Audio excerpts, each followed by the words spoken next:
Olá, bom dia! Essa é a gravação do nosso terceiro estudo sobre a cosmovisão cristã.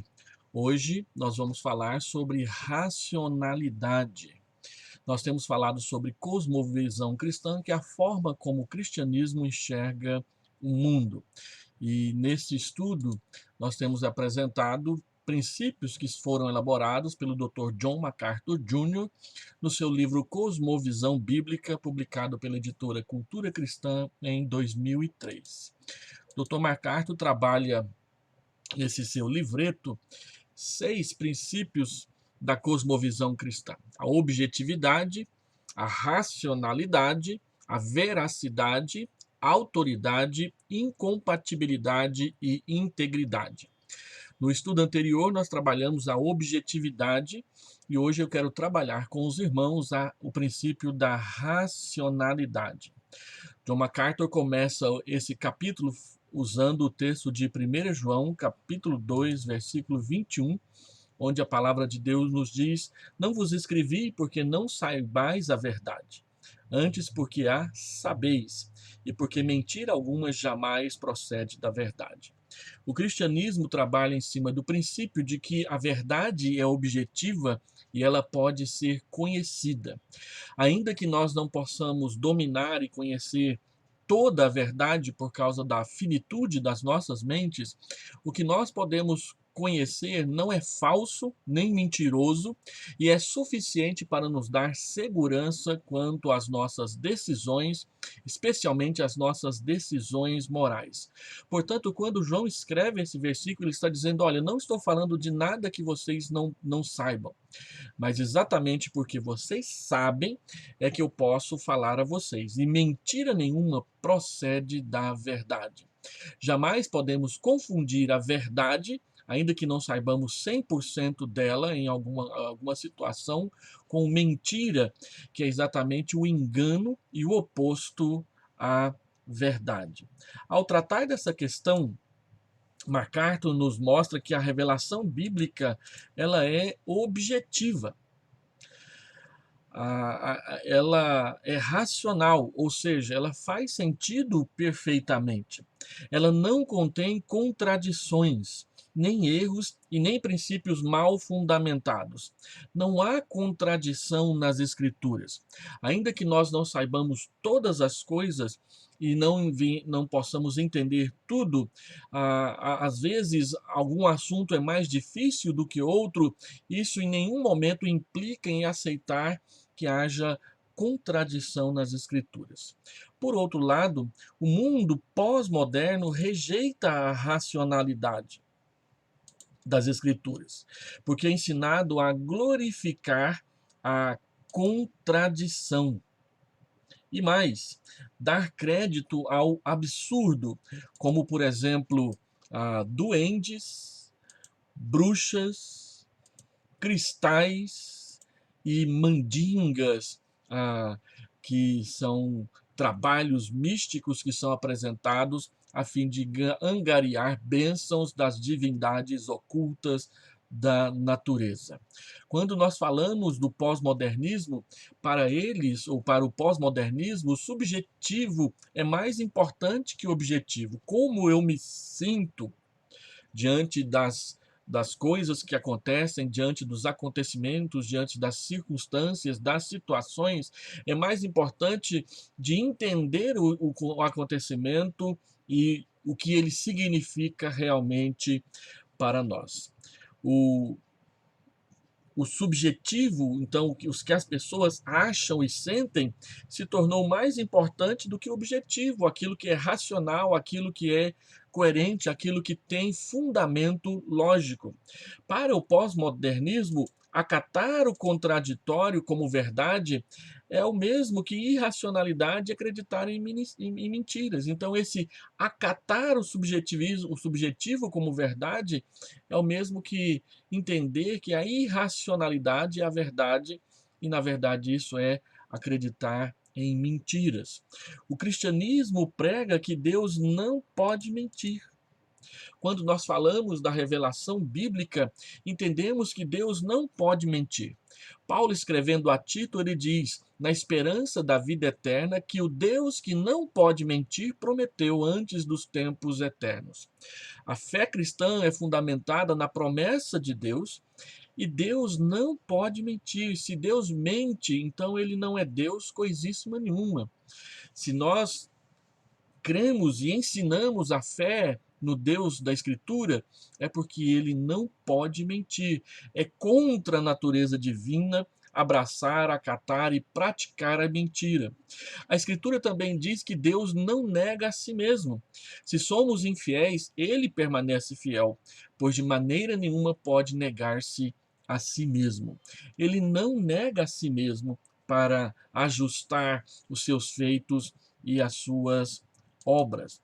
E mais, a Escritura diz que Deus não é um Deus de confusão, 1 Coríntios 14, verso 33. Porque Deus não é de confusão, e sim de paz, como em todas as igrejas dos santos. Deus não planta no nosso meio a confusão. Não é do prazer de Deus que as pessoas sejam levadas de um lado para outro sem saber para onde ir. Deus não é confuso, Deus é claro. A Bíblia diz que Deus é luz e não há nele treva nenhuma. A coerência da verdade, da revelação de Deus nas Escrituras pode ser vista de duas formas, pelo menos. Primeiro, a Bíblia é um registro preciso e incontestável da verdade. Os fatos narrados na Bíblia são verdadeiros e são fidedignos. Nós podemos ver isso nas afirmações de Jesus em Lucas, capítulo 16 e 17. Pode passar o céu e a terra, as palavras não passarão. E tudo acontecerá sem que um i da Escritura caia por terra. A Escritura sempre nos revela a verdade da palavra de Deus. E mais, em segundo lugar, nós podemos atestar a coerência da revelação por causa da sua fidedignidade. As Escrituras são o ponto de partida e também são o ponto de chegada, o teste da verdade em todo o nosso pensamento.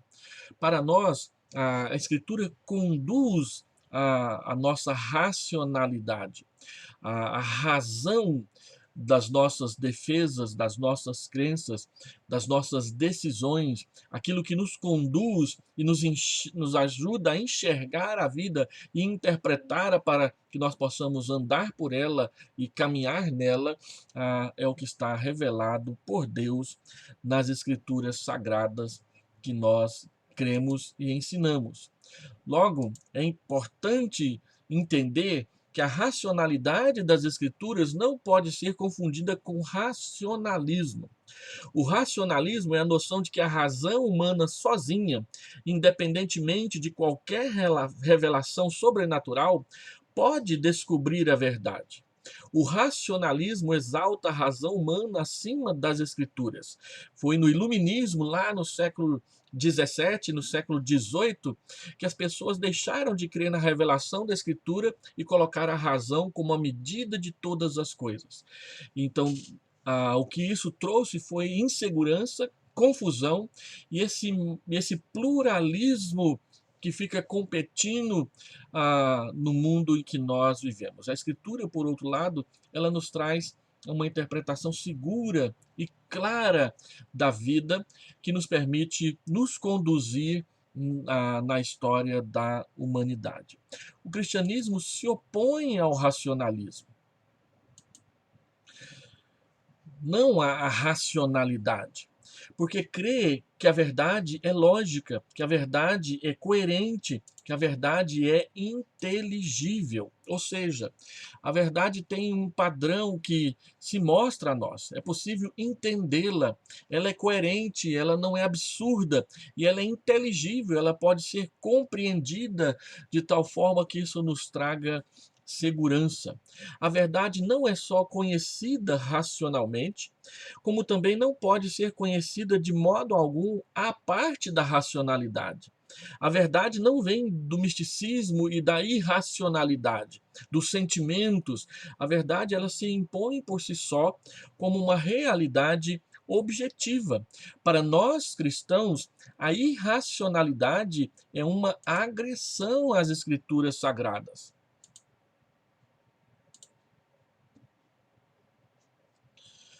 E também aos intentos, à vontade de Deus. A revelação bíblica, ou o significado da revelação bíblica, foi nos dada por ser entendida e crida, ou seja, melhorando.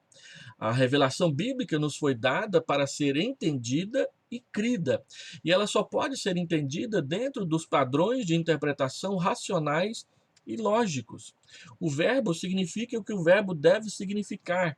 O substantivo, o predicado, a conjunção, a preposição, a linguagem, ela de fato apresenta para nós não uma ilusão ou um engano, ela nos apresenta a realidade. E a intenção do autor bíblico está exposta e revelada de forma verbal nas escrituras sagradas que nós temos nas nossas mãos. O significado da revelação bíblica nunca vem a nós por meios místicos. A revelação não é um segredo espiritual enigmático que precisa ser descoberto ou desvendado, mas ela é a fala compreensível de Deus numa linguagem que nós possamos entender e acatar.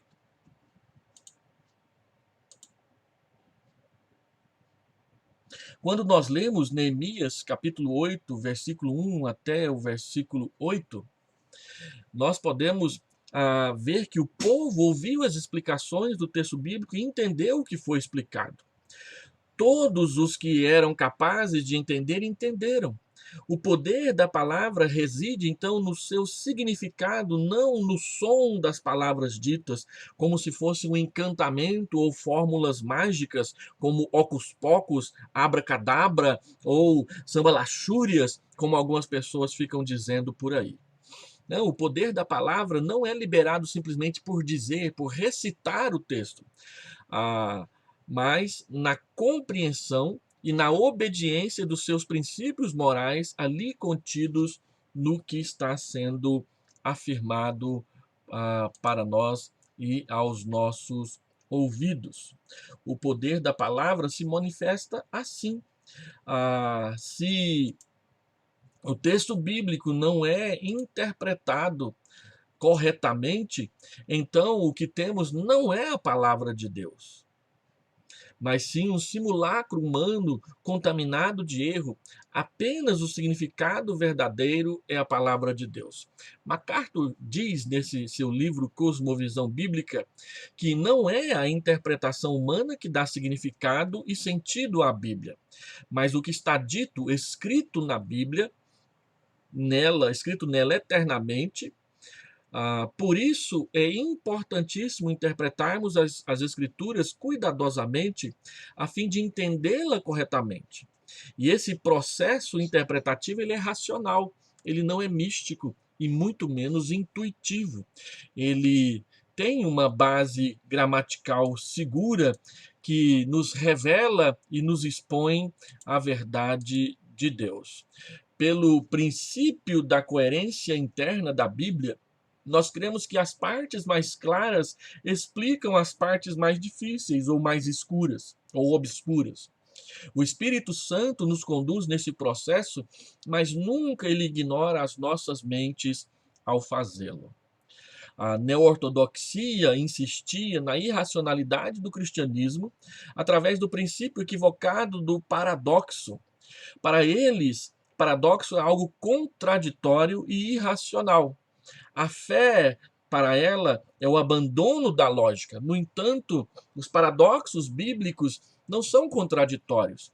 São verdades difíceis de entender, mas que devem ser sustentadas juntas. Um exemplo de paradoxo é o que a Bíblia ensina sobre a soberania de Deus em relação à responsabilidade humana. A Bíblia não diz que Deus é soberano e os homens são irresponsáveis. A Bíblia diz que Deus é soberano e os homens são responsáveis. As duas coisas devem coexistir e são verdades reveladas nas Escrituras complementares, não contraditórias. Talvez tenhamos dificuldade de relacionar a soberania divina com a responsabilidade e a liberdade humana, mas elas não são contraditórias. E pelo princípio bíblico, como o homem é criado à imagem e semelhança de Deus, dependente dele, então a liberdade humana é limitada sim pela soberania divina. Mas uma não é apresentada na Escritura em oposição à outra. Deus criou o homem dependente e também responsável na sua presença, de modo que todos nós vamos sim prestar contas de nossas ações livres na presença de Deus no dia do seu julgamento. Outro paradoxo da Escritura é a encarnação de Cristo. Como é possível o homem Jesus de Nazaré ser tanto Deus e homem ao mesmo tempo? A igreja cristã acredita e crê que Jesus Cristo é vero homem e vero Deus. Ele é tanto homem, perfeitamente homem, como plenamente Deus e totalmente Deus. A história da igreja entendeu que Jesus é uma pessoa divina com duas naturezas, conforme foi declarado no Concílio de Calcedônia em 451. Jesus é uma pessoa divina com duas naturezas, uma natureza humana e outra natureza divina. E as duas se comunicam plenamente e integralmente na pessoa divina de Jesus Cristo. Um outro paradoxo é a doutrina da Trindade. Como é possível crer em um só Deus e entender e aceitar que ele subsiste em três pessoas, o Pai, o Filho e o Espírito Santo? Não sabemos como isso é possível plenamente, mas a Escritura nos revela que Deus se mostrou a nós dessa forma. Ele é o Pai, ele é o Filho e ele é o Espírito Santo, não como três modos subsequentes de revelação, mas como três pessoas que coexistem e subsistem juntas, sendo um só Deus na nossa que se revelou a nós em Jesus Cristo e também na Escritura Sagrada. Ah, para nós cristãos, a fé não é um pulo no escuro, mas paradoxo não quer dizer realmente uma contradição. Um paradoxo pode ser um jogo de palavras, não uma contradição. Conforme nós lemos em Mateus capítulo 19, 30 e Mateus capítulo 20, verso 26. Qualquer doutrina ensinada tem de ser ensinada de acordo com a sã doutrina, conforme está escrito em 1 Timóteo, capítulo 6, versículo 3 e versículo 4. Nós não temos na nossa mente aquela confusão de qual veio primeiro, o ovo ou a galinha. Mas a galinha para existir precisa do ovo. E o ovo, para existir, precisa da galinha. Nós cremos num Deus que criou todas as coisas.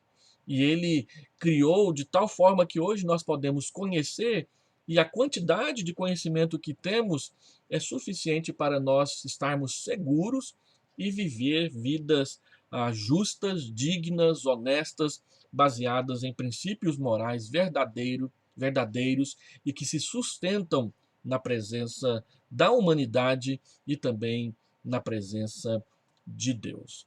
Na Bíblia existem sim partes difíceis de entender e conciliar, mas isso não tem nada a ver com contradições. Os princípios bíblicos são racionais, eles podem ser entendidos e guardados na presença de Deus. Concluindo esse nosso terceiro estudo e o segundo princípio da cosmovisão cristã, MacArthur ele diz o seguinte: a irracionalidade é o equivalente à negação da verdade. Precisamente porque acreditamos que a Bíblia é objetivamente verdadeira, nós insistimos que ela deve ser compreendida e interpretada racionalmente. Os seus princípios fazem sentido. Eles são aplicáveis à nossa vida. E abandoná-los é abraçar a irracionalidade, a confusão e o caos. Todos nós vamos prestar contas diante de Deus de tudo o que falamos, de tudo o que pensamos, de tudo o que fazemos. E o padrão para nos mostrar o que é verdade, o que é certo, o que é errado, é a pessoa de Jesus Cristo e aquilo que Deus nos revelou na sua palavra, que nós chamamos de Bíblia ou Escrituras Sagradas. Que Deus abençoe e fortaleça a sua fé. Vamos orar. Pai, nós queremos pedir ao Senhor que torne a nossa mente racional, que nós não venhamos a dar ouvidos à irracionalidade e abraçar a confusão como sistema de vida. Nós sabemos que o Senhor está conduzindo a história da humanidade a um final feliz na tua presença. Por isso, leva os nossos ouvintes, aqueles que estão assistindo esse vídeo agora pela internet, a refletirem sobre as suas vidas e entregarem as suas vidas nas mãos de Jesus. É a oração que fazemos em nome dele. Amém, Senhor Deus. Que Deus nos abençoe e o próximo estudo que nós faremos dessa série tem a ver com a veracidade. Os 6 princípios são objetividade, racionalidade, veracidade, autoridade, incompatibilidade e integridade. Até o próximo estudo. Que Deus te abençoe. Amém.